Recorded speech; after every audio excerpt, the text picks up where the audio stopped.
কিছু নপুংসক বলে মর্যাদা আল্লাহ যারে দেয় তার কি জেলে যাওয়া লাগে? আরে তোমরা তো আগে বলেছিলে, এখন তোমাদের ব্যাপারে আমরা কি বলবো একটু বলো তো। শুধু যান বাঁচানোর জন্য, একটু শান্তিতে মায়ার জালে একটু গোড়াগড়ি করার জন্য ইসলামী আন্দোলনের লোকেরা যায়নি। যাবই বা কোথায়? আমাদের তো একটি বেগমপাড়াও নাই, পিসিপাড়াও আমাদের নাই। জামাতে ইসলামের কোনো নেতাকর্মী আমাদের 1 ইঞ্চি জমি চলে বলে কৌশলে আমাদের কাছ থেকে কেড়ে নেয় নাই। আমরা যখন নিজেরা ঘুষ খাবো না, যখন চাঁদা দাবি করব না, যখন আমরা দখলদারিতে যাব না, তখন আশা করি বাকি সকলে বার্তা পেয়ে যাবেন এবং সকলের কান খাড়া হয়ে যাবে। আমাদের লোক হত্যা করে আমাদেরকে এই মামলার আসামি বানিয়েছে। আমাদের আইকন, মাতার তাজ অধ্যাপক গোলাম আজম রাহিমাহুল্লাহর জন্য কোনো দেশ ছিল না? বহু দেশ আমাদের কাছে প্রস্তাব দিয়েছে। এরা শুধু তোমাদের দেশের সম্পদ নয়, এরা বিশ্বের মুসলমানদের সম্পদ। তোমরা আমাদের জন্য কিছুদিনের জন্য তাদেরকে দিয়ে দাও। আমরা তাদেরকে জবাব দিয়েছি, আপনাদের আন্তরিকতায় আমরা মুগ্ধ, ভালোবাসায় মুগ্ধ। আপনারা দোয়া করতে থাকেন, যতদিন আল্লাহ হায়াত দিয়েছেন তারা যেন মর্যাদার সাথে এই দেশে থাকতে পারেন। কিছু নপুংসক বলে মর্যাদা আল্লাহ যারে দেয় তার কি জেলে যাওয়া লাগে? আরে তোমরা তো আগে বলেছিলে, এখন তোমাদের ব্যাপারে আমরা কি বলবো একটু বলো তো। আমরা ওইটা বলতে চাই না। এরা বিবেকহীন, বুবা, বেওকুফ। আল্লাহর নবীরা জেল কেটেছে, তো নবীর উম্মতদের সেই সুন্নত পালন করতে হবে না? আমাদের নবী কিন্তু একজন না, আমরা এক নবীর উম্মত, কিন্তু আল্লাহর সমস্ত নবীরা আমাদের নবী। ইসলামী একমাত্র ধর্ম সমস্ত নবীর নাম শুনলে সম্মান প্রদর্শন করে। আরেকটা ধর্ম এরকম দুনিয়া এখন খুঁজে পাওয়া যাবে না যে সমস্ত নবীকে সম্মান করে, কমপক্ষে 1-2 জনকে কুচা মারে। This is Islam, Islam and only Islam. এটাই একমাত্র অসাম্প্রদায়িক ধর্ম। না রে ভাই, দেশের ভিতর থেকে আমরা দাওয়াত পেয়ে যাইনি, আবার দেশের বাইরে থাকা লোকটাকে কেউ আটকায় রাখতে পারেনি।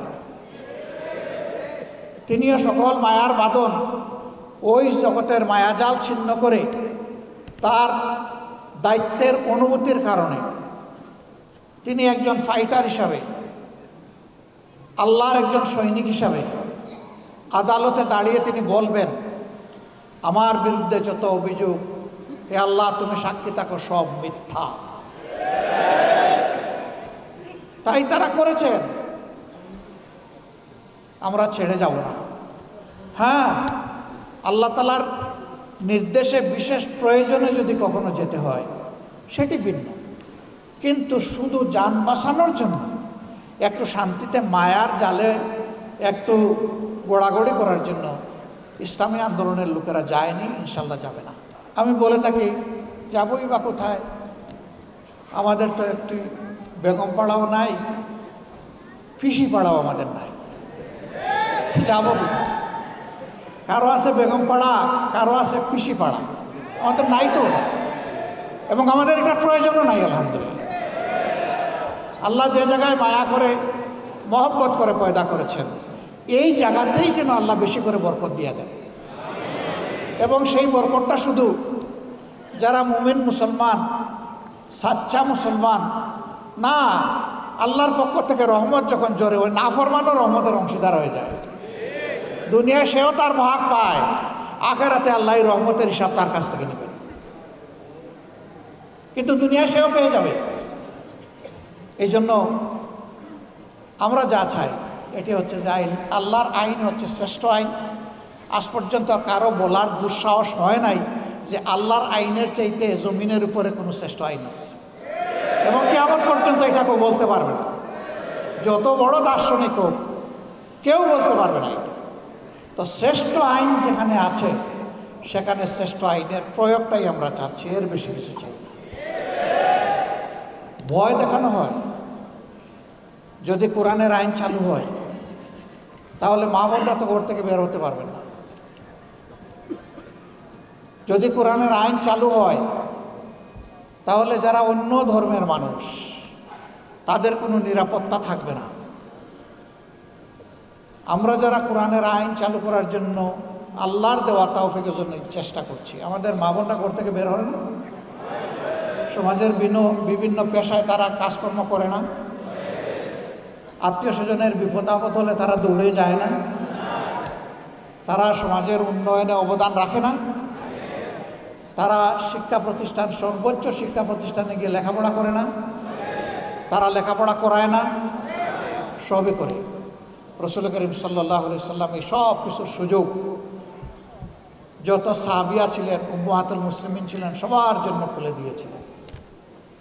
এমনকি চরম ক্রিটিক্যাল মুহূর্তে রাসূল করিম সাল্লাল্লাহু আলাইহি সাল্লাম আহলে রায়দের সাথে বিশেষজ্ঞতার সাথে বসতেন, কিন্তু তিনি ভুলে যেতেন না উম্মাহাতুল মুসলিমিনের পরামর্শ নেওয়াটাও প্রয়োজন, সেটাও তিনি নিতেন।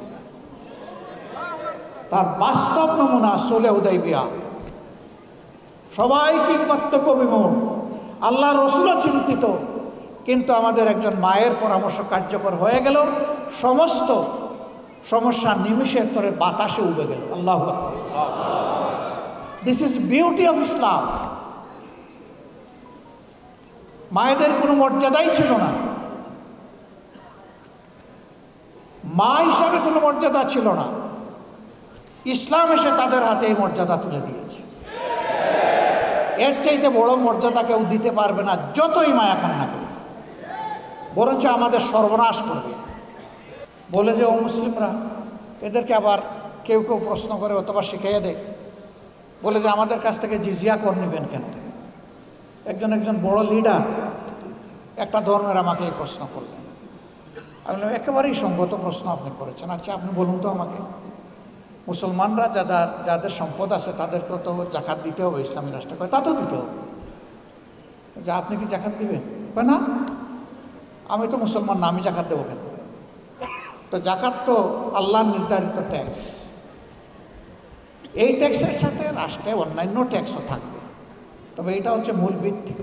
তো এই সমাজে যে উন্নয়ন হবে এটা কি শুধু মুসলমানরা ভোগ করবে না, আপনারও অধিকার আছে? ওই অবশ্যই নাগরিক হিসাবে আমার অধিকার আছে। আমি বললাম, তাইলে বিচারটা কোথায়? আপনি কিছুই দিবেন না আর সে দিল, আর আপনি সমান অধিকার ভোগ করবেন, এটা কি ভাই ইনসাফ? আপনি যেহেতু মুসলমান না, এই কারণেই আপনার কাছ থেকে ওই ট্যাক্সটা নেওয়া হচ্ছে, যেই ট্যাক্সটা মুসলমান হওয়ার কারণে দিচ্ছে। তবে একজন গরিবের উপর যেমন জাকাত নাই, একজন গরিব হিন্দু বৌদ্ধ খ্রিস্টানের উপরেও তেমন ট্যাক্স নাই। একজন গরিবকে যেমন রাষ্ট্র লুক আফটার করতে, প্রতিপালন করতে বাধ্য, সকল ধর্মের লোকদের জন্য এটা সরকার বাধ্য। বলে তাইলে আমার আর কোনো কথা নেই, আমরা তো এটা জানতাম না, তো এটা কি হবে?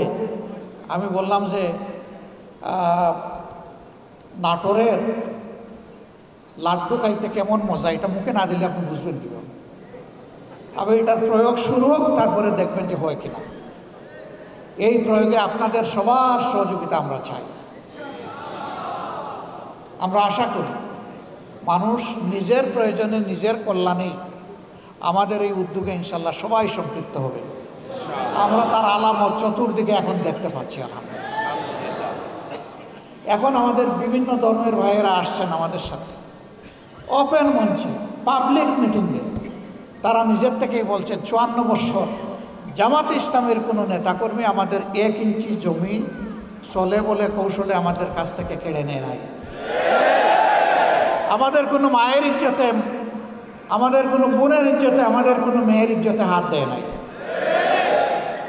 আমাদের গড় বাড়িতে আক্রমণ চালায় নাই, আমাদেরকে বাস্তুবিটাহীন করে নাই, আমাদের কাছ থেকে চাঁদা দাবি করে নাই। আমরা শিখাইয়া দেই না রে ভাই, তাদেরকে বলি যে আপনি আপনার মনের মতো করে যা ইচ্ছা তাই বলতে পারেন, আপনি বলতে থাকেন। হ্যাঁ, তারা সেখানে এসে তাদের উপর নির্যাতনের কিছু কথা বলে, কিছু দুঃখের কাহিনী শোনায়।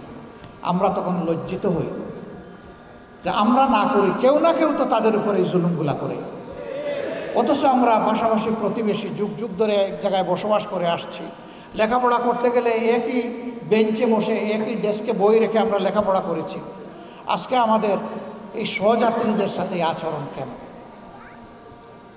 হ্যাঁ, আমরা চেষ্টা করেছি আমাদের দলটাকে সেইভাবে গড়ে তুলতে, নিয়ন্ত্রণ করতে। আমরা আশা করি এই দলের হাতে আল্লাহ যদি দেশ পরিচালনার দায়িত্ব দেন, এখন আমরা দল নিয়ন্ত্রণ করেছি, আমরা ইনশাআল্লাহ দেশও নিয়ন্ত্রণ করতে পারি। আমরা যখন নিজেরা ঘুষ খাবো না, যখন চাঁদা দাবি করব না, যখন আমরা দখলদারিতে যাব না, তখন আশা করি বাকি সকলে বার্তা পেয়ে যাবেন এবং সকলের কান খাড়া হয়ে যাবে। এরপরে আমাদের সংগঠন হোক অথবা যে কোনো নাগরিক হোক, যদি এর কোনো ব্যত্যয় ঘটে, তার জন্য সত্যিকারের প্রয়োগ করার মতো আইন থাকবে ইনশাআল্লাহ। এখন আইন আছে, তার প্রয়োগ নাই। যে আইনটা আছে এইটারও যদি প্রয়োগ থাকতো, সমাজের দুর্নীতি, সমাজের দুর্বৃত্তপনা 10 ভাগের 1 ভাগে নেমে আসত। এটারও তো প্রয়োগ নেই। তা আবার প্রয়োগ আছে উল্টা প্রয়োগ।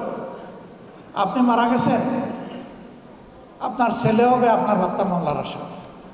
মেরেছে সরকারের দুষ্ট বাহিনী অথবা গুন্ডারা, আপনার ছেলেকে করবে খুনের মামলার আসামি। 15.5 বছর এগুলো হয় নাই? আমাদের লোক হত্যা করে আমাদেরকে এই মামলার আসামি বানিয়েছে।